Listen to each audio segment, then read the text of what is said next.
This is Jeremy Moeller from Bradford, Ohio, and when I'm spending my evening by myself, my wife is busy recording the Two Trees podcast. If the Two Trees has been a blessing to you, please leave us a review on your favorite podcatcher or visit our website, www.thetwotreespodcast.org, and click the yellow Buy Me a Coffee icon to leave a donation. And now, let's join the conversation.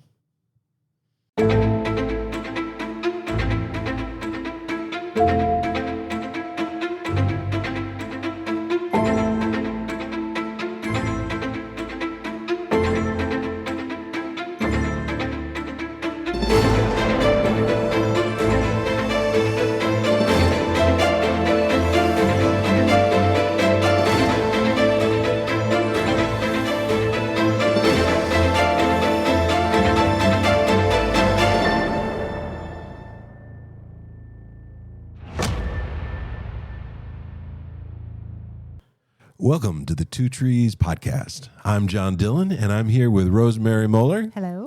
And Martin, the listener. Hey, all. And we'd like to welcome you to episode 2 of season 4. It is a chilly day, but we have got things to talk about. So, Martin, take it away. As per season 4, every single one of our episodes is going to be sponsored. I was the one necessary to go out and obtain the sponsorship. So And you did a I was fine able job. to do so. If you don't remember, last week's episode was sponsored by Eve's Orchard. It's a great local place to go. It's not. Everything is from the Bible. I've heard of this book. Believe it or not. And so this week, the podcast sponsor is, of course, Adam's Ribs. Adam's Ribs, where we've always had a spare. That's Adam's Ribs. Thank you to Adam's Ribs for sponsoring episode 2. I think Grandma Eve is not going to like either of these, actually, now that I think back on it. You don't think so? I don't know. Maybe she will. I just am standing with she's not going to want to be called Grandma Eve. I mean, Granny. Granny. Meemaw. Meemaw? Meemaw What do Eve. you go by? Grandma. Grandma? I'm classic. Grandmama? Yeah, no, grandma. Classic. Yeah, so thanks to all of our sponsors, because we will have a bunch of them. And if you love them, tell us about it. And Rose can tell you how to tell us about it. Oh, I'm so sorry. What am I supposed to be doing? Yours part. Okay. I was just trying to pay attention to where I was talking into the microphone today. I'm a little sensitive about it. They keep saying lean in more, but I have got a cold and my voice keeps giving out. Rose likes to talk into the microphone. Then I'm comes back sorry. into it and then... Yeah. Like a shark. I just kind of take a pass at it every now and then. No, but I was going to read you a review that came in to us. This is from JC8174. And they say, "Thanks, John, for sharing your biblical teaching and wisdom. You have transformed the way I look at the biblical narrative as a whole." I think that's pretty cool. That's very kind That's of what we're him. here to do. So if you like the podcast in any way, especially the sponsorships, you can leave us a review anywhere that you listen to them, and you just might hear your review on the podcast. Matter of fact, pretty much definitely you're going to Pretty hear good your chance review at on the this podcast. point, yes. Yeah, so thank you guys for the reviews that you've left. Those of you who have gone to Amazon and left a review for my book, The Way of Eden, special thank you to you guys. But let's push on. We're discussing bridging that cultural gap between the way that ancient peoples of the Old Testament talked and the way that we talk today. And last week, we took a look at the word Elohim, which is translated for most places the word God. Lowercase g or capital G, depending on the context. And we talked about how the word is spelled exactly the same, but can have a very different meaning. It's talking about a spiritual being. And sometimes the Bible uses this word to talk about the spiritual being, the Lord Most High.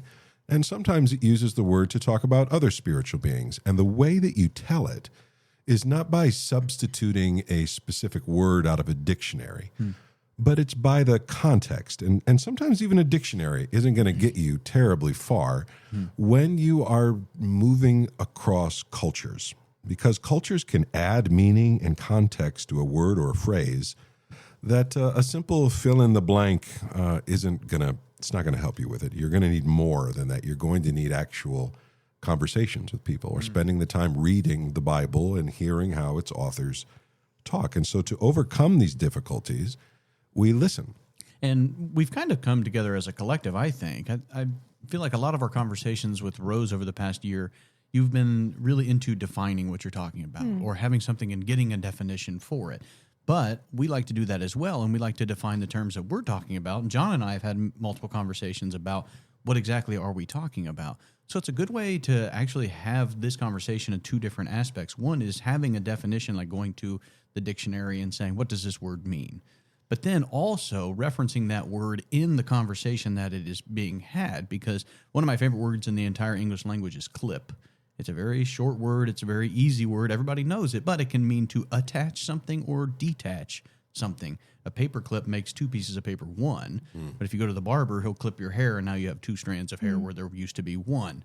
So just knowing what the word possibly could mean is one part of this exercise, but then understanding how we're utilizing that word is a major part of what we're trying to get to. Yeah, and that really is where we're trying to go, is that the writers of the Bible are not modern-day writers. They're ancient peoples from ancient cultures.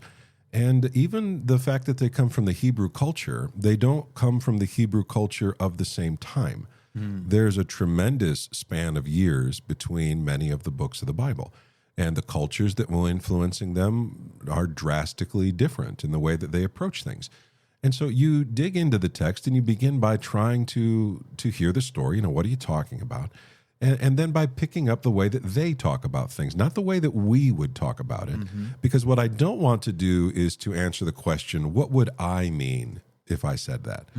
Like you can debate that back and forth in your own small groups, and that's a wonderful, meaningful question. Right. But it isn't the most meaningful question you can ask in Bible study. You want to know, what did they mean when they said that word? What is going on, and why did they say it that way? There are still examples of Hebrew words that don't translate well into English. One of my favorite ones is a Hebrew saying, it's chaval chatzma, and it means it's a shame about the time. And so if you just translated that, it's a shame about the time, means in Hebrew culture, that's awesome. Those literally do not seem to go together. They do not seem to go together. And so if you translate the words just one for one, you're left with this phrase, it's a shame about the time. But if you use it in modern day culture, in Hebrew, which people use it fairly often, it just means, wow, that's amazing. Or it can mean bummer. Like, this is not good. Like, either it means amazing or it means really bad. It depends on how the conversation is going. If they're Kind of describing like- something bad, it's a negative. Like the word terrible. Terrible. Be the same. Could be the same thing. It can mean full of wonder and awe and amazing, or it can mean a dreadful mistake. You know, a dreadful thing that's happening. Yeah, and sometimes Hebrew words have the ability to lump together whole English sentences.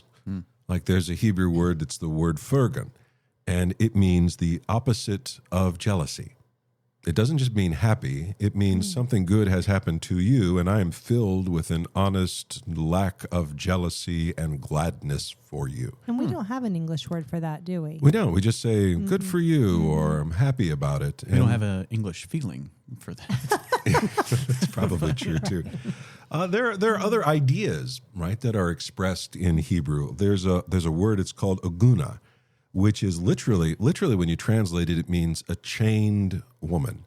And so you would think, wow, this is like a hostage situation, someone who's been chained up. But literally, it means a woman whose husband has disappeared and is presumed dead, but she can't remarry because there's a chance that this man is out there somewhere. So if her husband died in like a shipwreck, he might be Robinson Crusoe out there on an island. And so, you know, you're not a widow, but you're not exactly not a widow either. And so they have a word that means that. In English, we don't have anything like that. I thought the word was agana. Agana, no, I think it's aguna. Agana. So it's, you know, not quite a widow.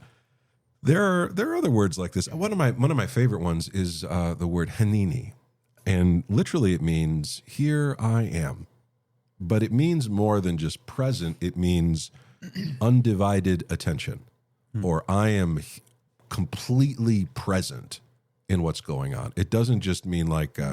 So I used to be a high school teacher, and you take roll.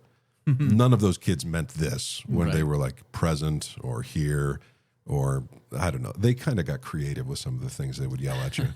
But basically, it's this idea that in Hebrew, and these are modern examples of Hebrew, some of them may exist in other cultures as well, but it's the idea that the literal translation of the word doesn't really tell you what it is. There's play at work in language. I think this should be pretty easy for us to understand. I mean, we have slang terminology even today. I mean, there's a million different words that literally don't mean what you're trying to say, but that's what you say. I mean, you can say that was sick. Well, it's not going to the doctor. It's just that was a cool move, or that was a neat idea. And there's a million different ways that you can do this.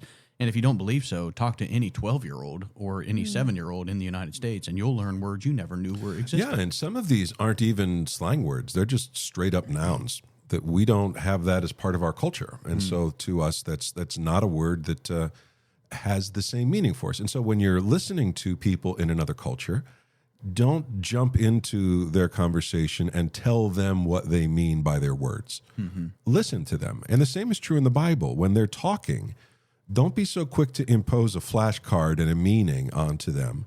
Listen to what they're saying and ask yourself, how are you guys using this word? One of the best examples I can think of is we had foreign exchange students that would come to the high school, and they learned English when they were back at their home overseas, so they knew what the words mean. But when they come here, they're confused as all get out as to what we are saying. And they're like, that word doesn't mean that. And we said, well, yeah, but what he's saying is X, Y, and Z.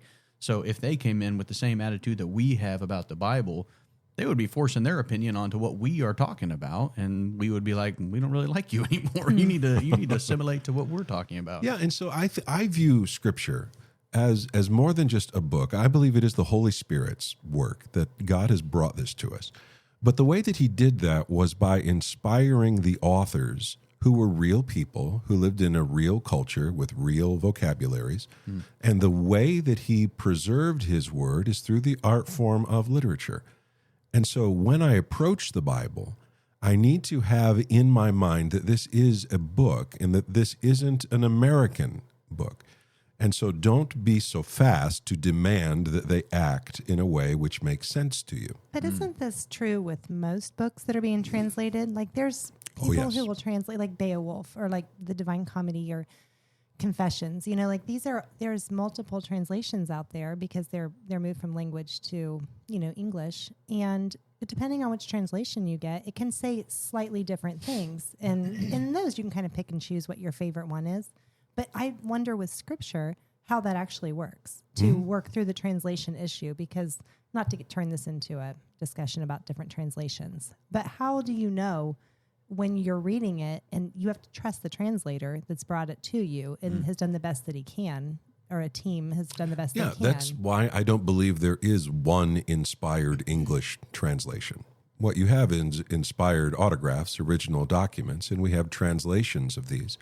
And in multiple translations, you have multiple views of what's going on. But what you'll find is they almost always agree on the main context of what they're talking about. And if you really want to get picky, you can look up that Hebrew word and go see how do they use that word in the contexts that you find it.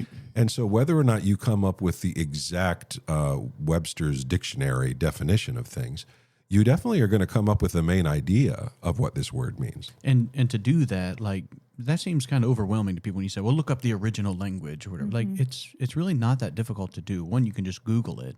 But there's so many free apps you can get on your phone that will automatically translate it while you're reading the Bible and stuff. So don't be like, overwhelmed by saying, well, I have to go back and I don't know any of this language. How am I supposed to know what I'm talking about?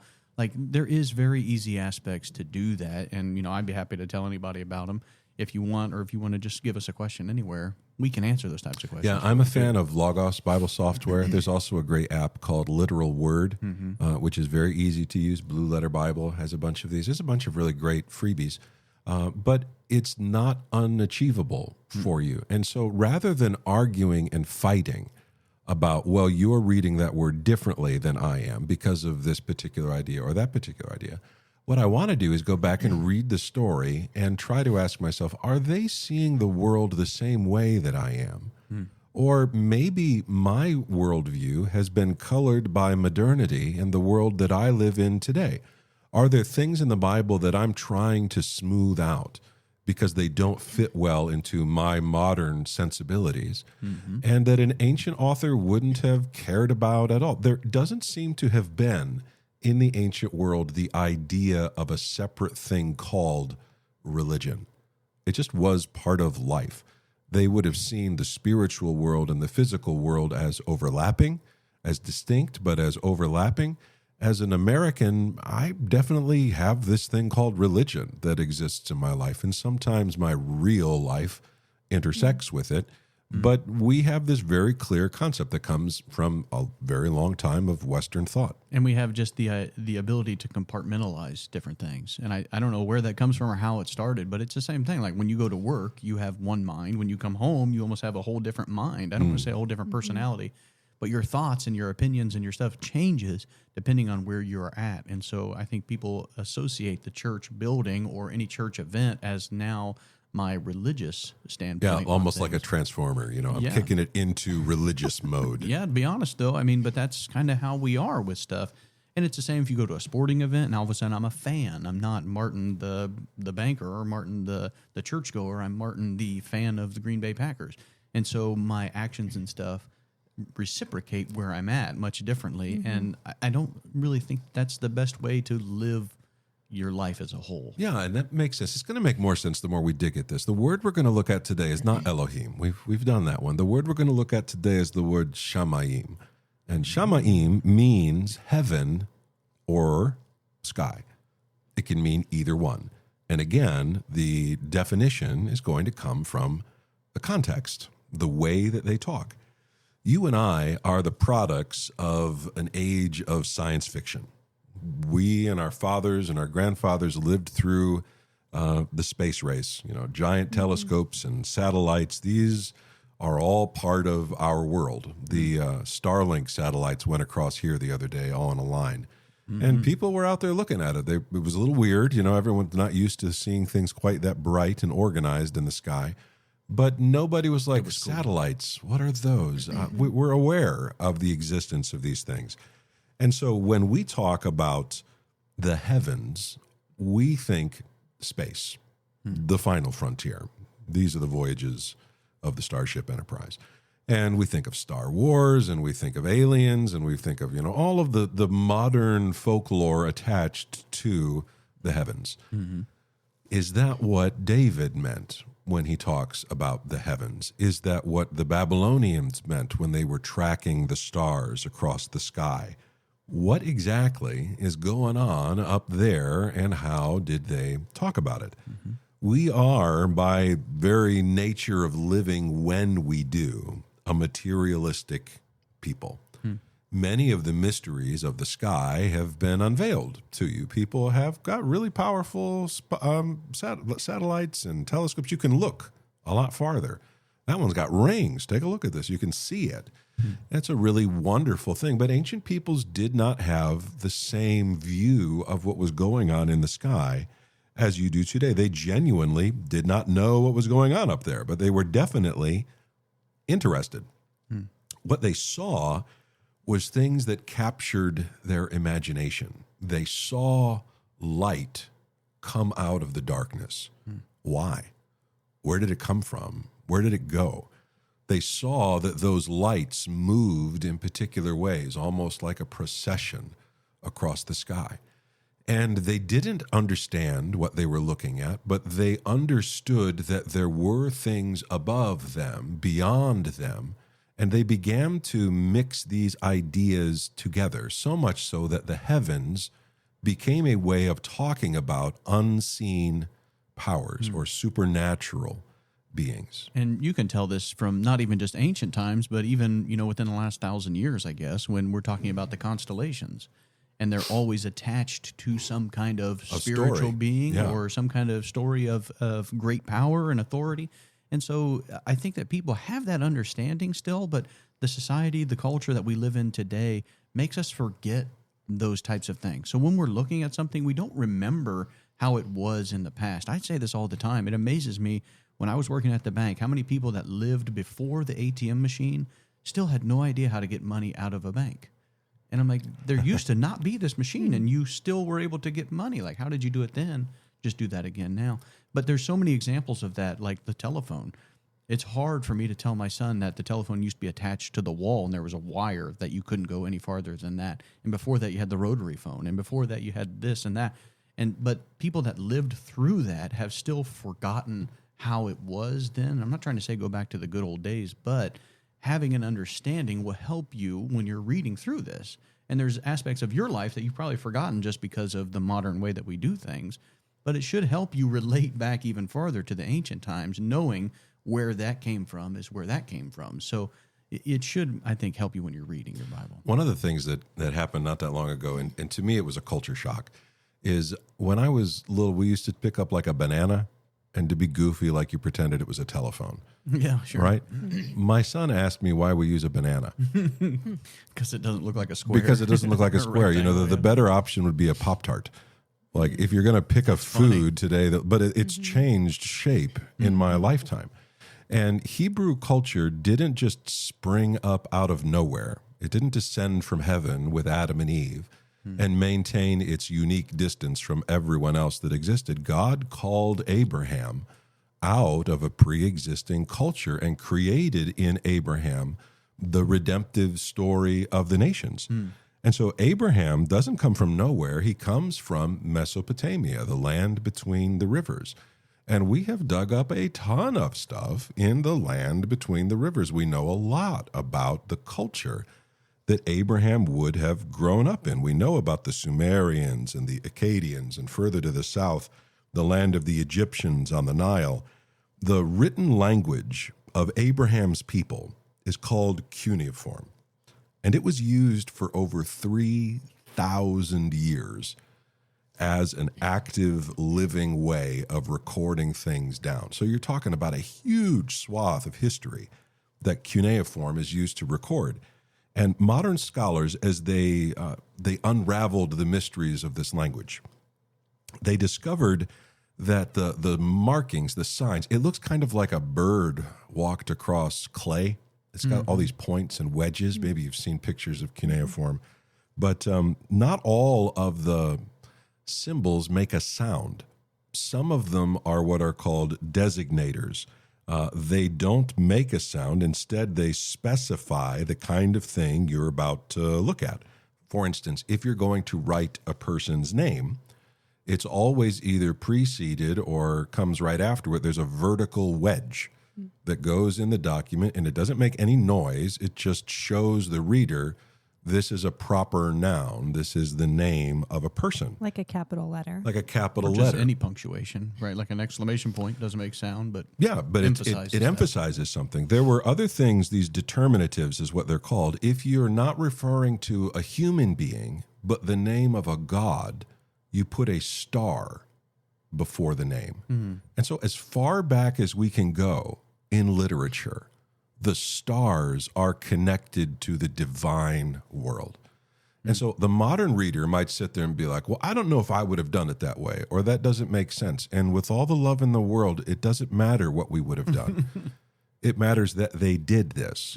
And so when we're looking at Shamayim and the idea of the heavens, we're talking about a people who are imagining not only the physical things that are up there, but also the supernatural world itself. But when you talk about it doesn't matter how you would have done it, I think it's important to distinguish the fact that like what they are talking about by utilizing the star is still in existence today. You may represent that a different way, and that's fine. But don't dog them because they did it a certain way that made sense to them. And that's what I'm time. trying to say. But it's an important idea because instead of arguing over how we represent the actual thing, let's experience and be thankful that the thing exists. And let's really focus on that. And we can talk about it in a million different ways. You can go to a million different pastors and hear the same sermon a million different ways. But appreciate the thought behind the sermon more than who's bringing it and how they're bringing it to you. Yeah, and I say it that way just to emphasize that the source of the information is not us. I'm not trying to figure out, if it was me and I wanted to talk about the supernatural world, how would I do it? Because we can still be a creative people and come up with lots of ways. But when you're doing Bible study, you're asking the question, not just what do I think, but what are they saying? I want to join an ongoing conversation. Well, this reminds me a little bit of this epic time in my family's life when we took the kids to Williamsburg. Is this the spoon story? This is the spoon, the silversmith. The legendary Yes, spoon it is. story? They were like, Mom, you had that guy cowering behind his desk. And I didn't. But I could not get my head around. Children have told the story differently, Rose. Okay, so, but the point is not about the supernatural world. It's about the way that they handled their money in a way I could not understand because I didn't live in that time or culture. So they would take their silver and make it into useful things like teaspoons or cups or silver service, like tea sets or whatever. And I'm like, so then how did they spend their money? They're like, well, they would take that and it was worth a certain amount and they could sell it as needed to pay their bills or whatever. I don't know, because I was like, well, then they're not going to have anything to drink out of. And it's like, if I kept feeling like a breakdown in the mentality of how they handled their money, but nobody asked me. Nobody said, I wonder if Future Rose is going to approve of how I'm presenting this for the time that we live in. It wouldn't have been their only spoon. It was just a way to utilize their wealth in a daily. See, Martin, you understand this. Right, Yeah, well, I mean, and that's what I guess the origins of like born with a silver spoon in your mouth kind of a mentality. You're born wealthy. That's not something we do today. As a matter of fact, I don't think any of my spoons are silver. I got them at Target. Yeah, IKEA. It's just that the point, though, is that Does IKEA sell spoons? I'm sure they You do. have to put them together. IKEA sells everything. So when the Bible then says, and that's exactly what we're talking about here, the idea. So in the very first verse, in the beginning, God created the heavens, Shamayim, and the earth. And so this idea that all of creation really can be boiled down into two parts. There's the here and the there. There's the spiritual world and there's the physical world. But most conversations that I have with people when they read this, they want to emphasize God made the stars and the planets and the comets and all of the nebulas and the wonderful things that are out there in space. And that's absolutely true, but it isn't what the biblical authors were trying to draw your attention to. We should see not simply the physical creation of stars and planets, but also the spiritual world. And the ancients connected these ideas. This is why we often call God the God of heaven and earth. And so the Bible doesn't just see the Lord as the biggest and best of the supernatural beings, but as the God of gods, a being unlike any other, unique and without peer. And even today, we struggle to put an idea as big as that into words. The Bible uses these things, and you can tell whether or not we have a word for it. The meaning is there. To the Bible, stars are often a shorthand way of talking about spiritual powers. This was true for the Babylonians. This was true for the Egyptians. This was true for the Hittites. This was true for all of that ancient world. This is what they were doing. And we know that a star is not a spiritual being. It's a big ball of burning gas up there in the heavens. But the ancient people were talking about more than the physical makeup of a thing. They were talking about the spiritual world. It's so funny because it's so easy for us to say, like, well, how could they think a star is like an angel or a star is some kind of spiritual creature, and when it's just a big ball of flaming gas? Like, I learned that in 4th grade, and why I learned it can't from we? The Lion King. Yeah, so like there's so much simplicity to the way that they were thinking back then. But I mean, they understood the stars better than we do today. They tracked them. They did a whole bunch of all this stuff.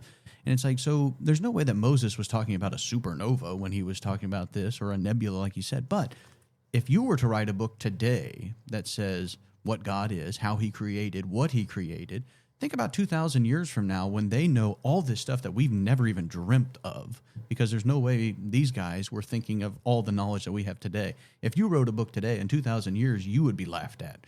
Well, what do you mean? Why did they think that? Why were they doing this? Why were they doing this? The idea is that God is behind all of the creation, whether you know the specific terminology or you feel that it represents something else.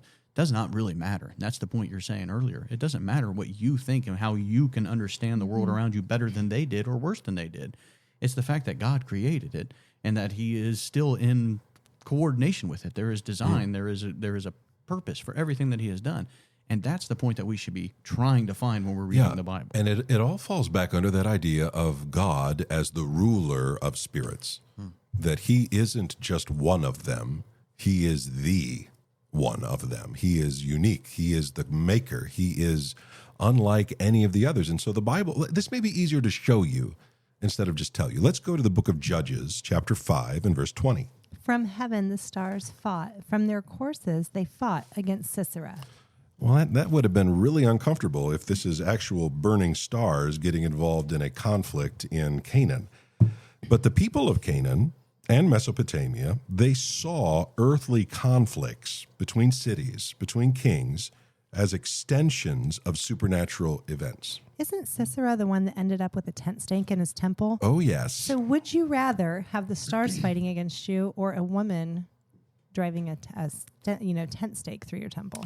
I would preferably side with Jesus and avoid the whole situation. This is not a would you What rather. a would you though. rather question? Yeah, I Would you know. rather be attacked by the Burned by a stars star. or have JL end you epically? But this is what they're talking about. There's a conflict, right? The Israelites are at war with Sisera and his army. And so when the author of Judges put this down, he says the stars fought. He's talking about there being a spiritual connection to this earthly conflict. The ancient people saw battles simply as the physical element of a much larger struggle. We don't think that way today, and we don't talk that way today. But the Bible does talk about supernatural powers, the rulers in the heavenly places, that there are beings that are directing and manipulating the kingdoms of the earth. Which is what we were talking about this morning out of your book, about seeing behind the people that you interact with every day and seeing them as the people and not as the thing that's behind them, not wrestling against flesh and blood. That Yeah. holds them hostage. That's right. And I really do believe that. We shouldn't be surprised when the world acts worldly. The best one that I just looked forward to make sure you weren't going to go into this, but in Revelation when the tail of the dragon sweeps and a third of the stars fall. Oh, yeah. That's the one that I always think of in regards to this. Like, does that mean there was a third more stars up in the air that we could look at today? And no, I don't think that all these flaming balls of gas fell to the earth. Like, that wouldn't make sense. The earth would be gone if a third of the stars hit it or anything. But to Or your point, one. yeah, that's not exactly what they mean by that, but it's another way that we can look at it. Yeah, and so they're talking about the heavens, and this can be confusing, almost like that phrase, it's a shame about the time, can either mean amazing or it can mean bummer.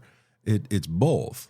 And stars, or rather the language here of Shamim, it can mean the things physically in the sky, but it can also mean supernatural realities that are manifested by or represented by things in the sky. Let's go to Nehemiah 9, 6, and 7. You are the Lord, you alone. You have made heaven, the heaven of heavens, and all their host, the earth and all that is on it, the seas and all that is in them. And you preserve all of them, and the host of heaven worships you. You are the Lord, the God who chose Abram and brought him out of Ur of the Chaldeans, and gave him the name Abraham. So he, that's God, the God of gods, the Lord of lords, mighty and awesome. He is above and beyond all of his creation. Heaven and earth are his. Is there a rebellion against the king? Yes. Are they equal powers? No. Are they the same kind of being? No. He is unlike them. And so when I look at this, I'm not seeing a struggle between equal powers. I'm seeing rebellious servants fighting against a rightful king. Did you notice the connection there backwards to where Abraham came from? Mm-hmm. It doesn't just say, you are the God who chose Abraham and gave him the divine culture, which shares nothing in common with anyone ever. It says, he's Ur of the Chaldees, and you gave him the name Abraham. There's not this jettisoning of his past. It's the knowledge that God called him out of these places, and he spends his whole life wandering around people who have the same languages as he does. Mm-hmm. It's a very real world that they're interacting in. So, John, is it safe to say that this passage, when it's saying, like, you made heaven, the heaven of heavens, and all their host, I feel like we say that today, especially if you're looking at a sporting event and there is one of the participants is far and away better than the rest of them. You might say that he Normally is that's me. yeah. You might say that he is a man among men. Yes. Uh-huh. But you can tell what that means, and we still utilize this type of language today. The heaven of the heavens. Like, what does he mean by that? Like, Yeah, even that phrase, a man among men, if you really push at it, it's hard to put that into words, Doesn't make what you're sense. actually saying. Obviously, he's a man, and there are other dudes out other there. men there, but what you're saying is that he is above them. He makes them look like boys because of his stature. Yeah, and his there is ability. a awesomeness about him. And this is what I mean when I say, like, we struggle to find words to talk about an idea as big as God. And so if you then get stuck in this realm of polytheism or monotheism, we were talking about this the other day. Well, what do you mean when you say theism or God? Is it just the idea of, well, there's a spirit being out there, or are you talking about a being like God? But what I don't want to say frustrates me, because when I have issues when I'm reading something and I'm not understanding, and then I come to here and I'm like, well, I understand what they're trying to say. Like, bring it into my own thoughts and be like, how would I have said it? And then I would say some different word, but it would make me understand the thought behind it so much better. Well, and that's what we're trying to do here, is to engage in the conversation that the Bible is happening. But I'm not trying to change what they said. I'm trying to put it into my own perspective, so then I can understand the overarching concept that they're trying to get at. Yeah, and you pick that up through context. The more of the Bible you read, and the more you see the way that they use this word. For instance, in Genesis 2 and verse 1, it says, "Thus the heavens and the earth were finished, and all the host of them." Well, who's the host of heaven? Well, it's not just stars. That's the spiritual world. The Bible talks a lot about this idea. So think of it less as a science term and more as of the way that Jesus used the term. Your will be done on earth as it is in heaven. So even in English, we don't use this word consistently, and that can cause confusion. Let's go to Genesis 14, 18 through 20. And Melchizedek, king of Salem, brought out bread and wine.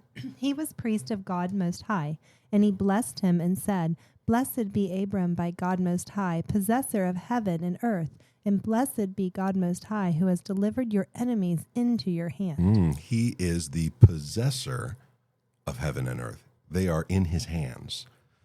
The heaven, or the host of heaven, becomes a way of talking about the creation that God made. The host of the earth and the host of heaven is talking about the creatures. God is not a creature. He is beyond language like that. But when we talk about the host of heaven, we're not talking about imaginary beings or pretty lights in the sky. We're talking about a supernatural world that really does exist, really has its own cultures, really has its own ways of doing things. And how big is that world? Well, if it's any example as to how diverse this physical world is, I doubt the spiritual world is any less diverse.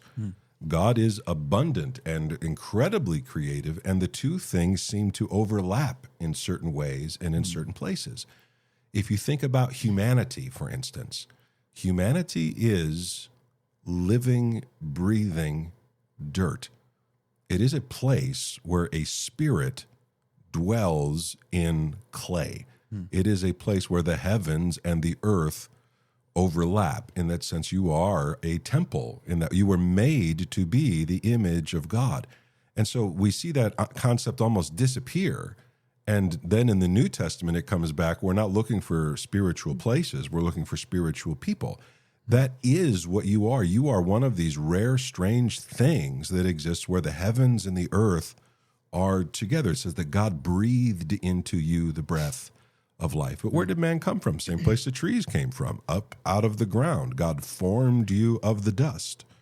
Makes it a little bit easier to walk humbly with your God, huh? When you realize you're just a lump of dirt. Yeah, if that look at it you that way. are so much higher and greater, almost to the extent that, like, God, I don't have words for this. And that's why I think the Bible says things like the Spirit of God continually groans to make intercession for me. He puts into words what I mean, what I wish I could say. But we do that all the time too. I mean, you ever been with somebody at a raw moment?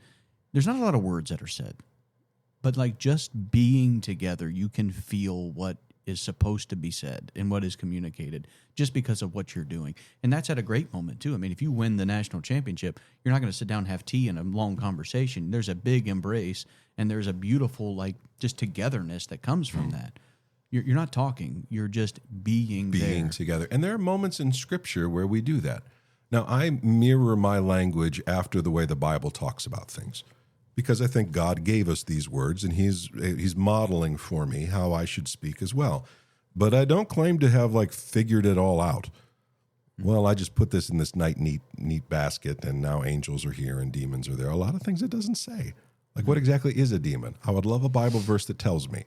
What exactly is this? How many types of angels are there? Are there cultures in heaven? I have no idea. It doesn't mention them.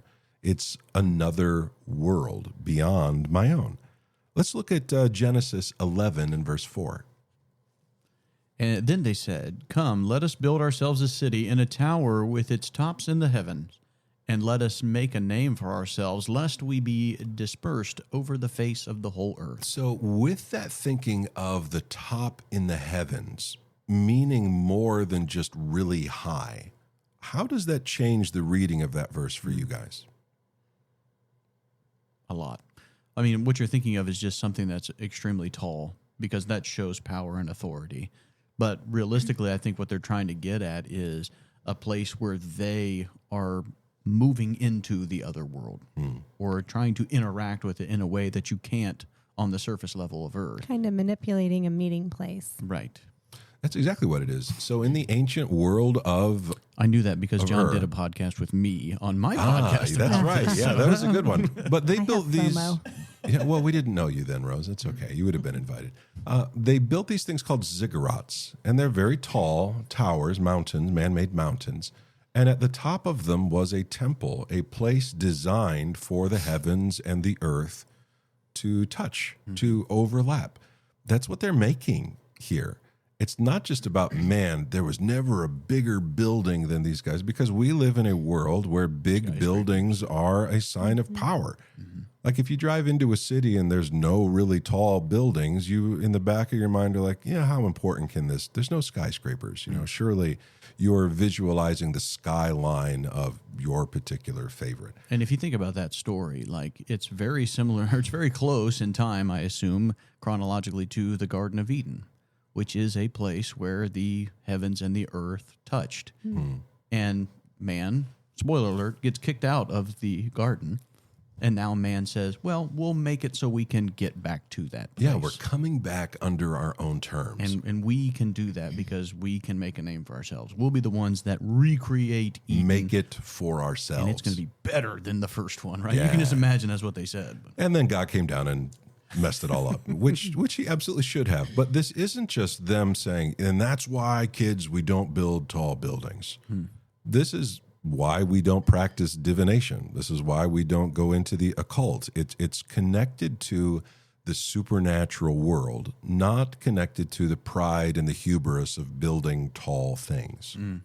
And so when you look at this story, you have here a man-made disaster where we tried to enter into the spiritual world ourselves, to earn it, and it fails because God resists it. The Bible says that God resists the proud, but he gives grace to the humble.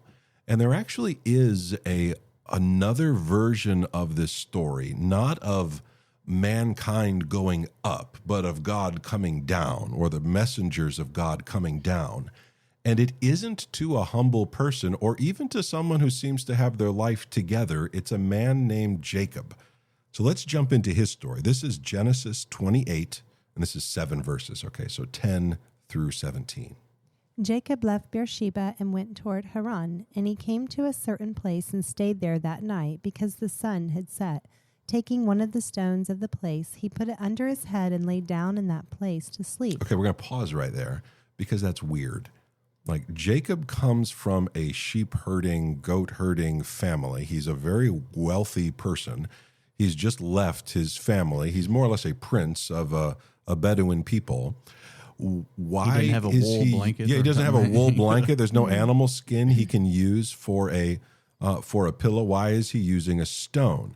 This actually has occult ramifications. The fact that he is raising a stone and laying your head down on it was a practice sometimes that people used trying to commune with the spirit of this place. And so you're looking at this guy and you're thinking, I don't know how good a guy you are, Jacob. You just, scammed your dad.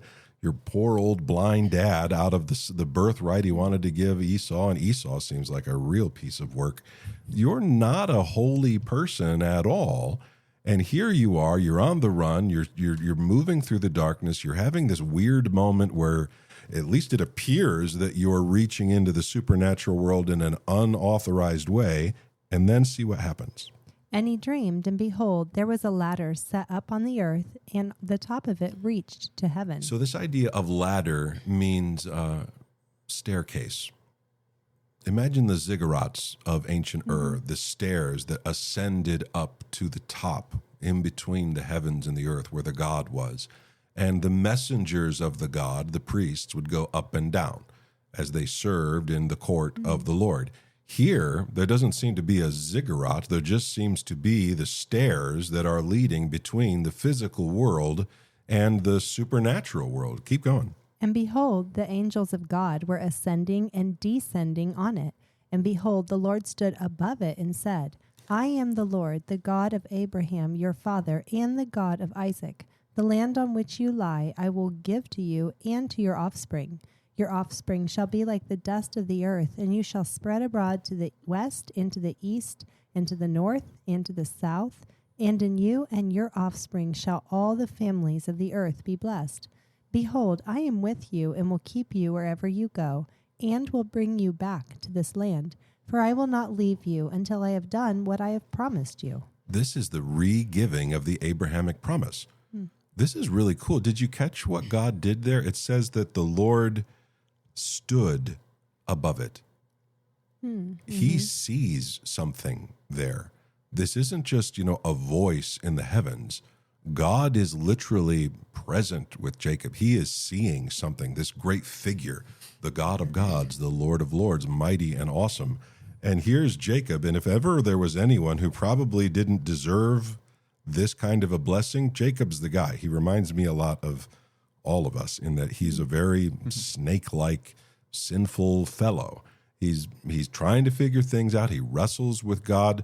But at no point in his story do you think, you're the best person on the planet. No, because that's Tom Bombadil. That's right. I love, and his boots are yellow.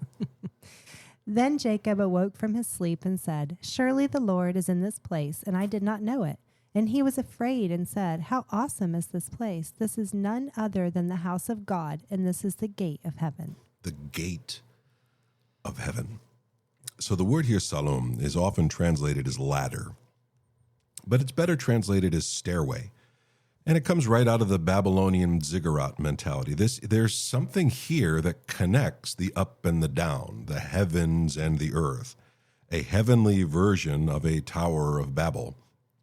What was it that got Jacob that far? It wasn't the fact that he was so good. He didn't make a name for himself. As a matter of fact, God gives Jacob a new name, the name Israel. It is the fact that mankind brings just the need, not the solution. We don't bring and earn our way into the heavens. It's that the heavens come to us. It is that God seeks and pursues the lost sheep. How awesome is this place? This is none other than the house of God. This is the gate of heaven, except we kind of see similar things happen in other places like Mount Sinai, or the Temple Mount later on. It's as though the physical world and the spiritual world aren't as linked as people like to think. Where is the gate of God? Wherever God wants it to be. It doesn't seem to be in the same way as physical geography operates. God is able to go when and where he wants to.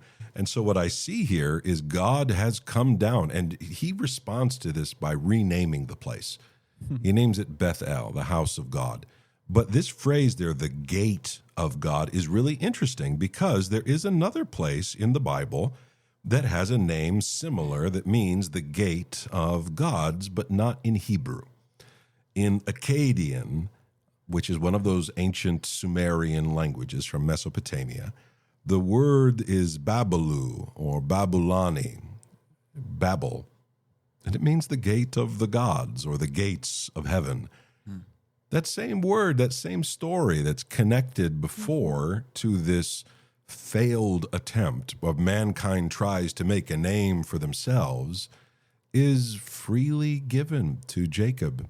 And there is no confusion of his language. As a matter of fact, it's a very humble moment where he's just there.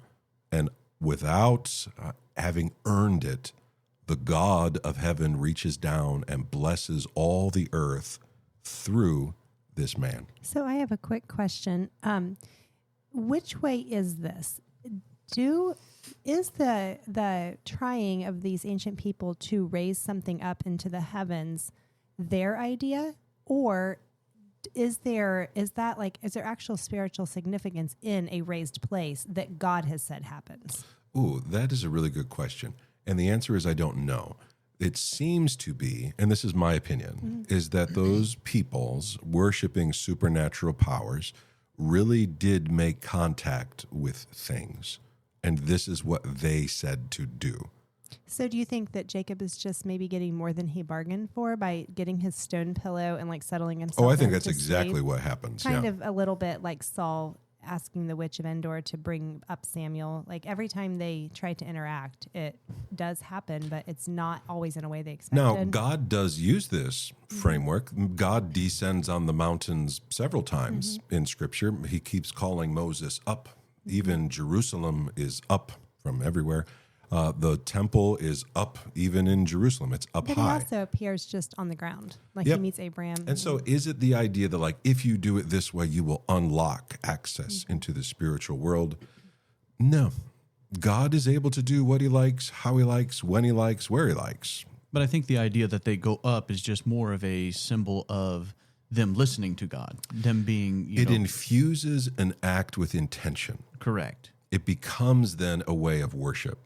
Because, I mean, God, even with Jonah, is underneath of the earth. He's in the Sure. water, and yet he calls out to God, and God answers him and relieves him from the belly of the fish. So, like, to say that this is what it needs to do, it's a great question, and I totally understand the thought process, but to say that God is limited to an area of our geographical, when he created every pebble that is in the core of the earth and outward, like it doesn't make sense to me. But Yeah. it's easy for us to fall into that mentality of like, well, if I really need God to listen to me, then I'm going to have to pray and fast and climb a mountain and do this, and then finally I can get to the point where God and I can have a conversation. Yeah, the ancient people seem to have believed that about their gods, the little g fallen watchers.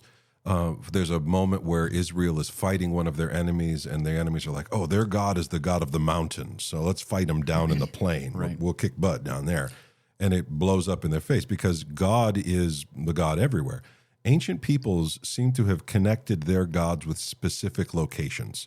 This is Baal Hermon, or this is Baal Zephon, or Baal whatever. We did a lot of this with the territorial spirits, but also if you're thinking that these people are reaching out into the spiritual world for some kind of recommendation, perhaps the people on the other side, the beings on the other side, have the same recollection that we have. Well, God kind of does this on a mountain, so why don't you meet me on the mountain, and then we can have a spiritual conversation.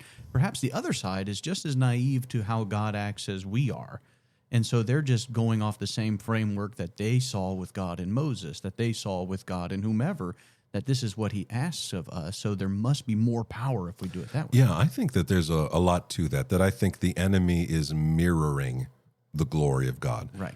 Satan takes Jesus up to a high mountain and shows him all the nations of... Why? I mean, did they get a better view from up there? Like, there's no mountain on the planet that you can see all the nations of the world from. This isn't about height. It's about power. It's about something connected within the supernatural world. But what it shows you is that these concepts meant things to the ancient peoples. And so when you see them, pay attention. If you see the phrase the heavens or the stars, don't just think, yeah, it's getting poetic again, and you know, stars are pretty and twinkle, twinkle. Think this is talking about the supernatural world. There is a place in the New Testament where this comes up. Let's go to John chapter 1, verses 49 through 51. Nathanael answered him, Rabbi, you are the Son of God. You are the King of Israel. Jesus answered him, because I said to you, I saw you under the fig tree. Do you believe? You will see greater things than these. And he said to him, Truly, truly, I say to you, you will see heaven opened and the angels of God ascending and descending on the Son of Man. Ascending and descending sounds a lot like the story of Jacob.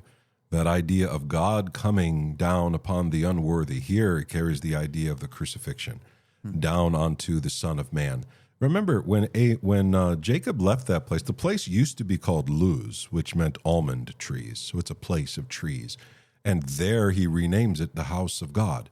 Jesus is going to use this same imagery talking to his disciples about what it is that's going to be taking place during his rescue of the nations. This is the story of creation. But creation is more than just the physical world. It's also the spiritual world. And you, my friend, are more than just a physical being. You are a spirit and a physical body.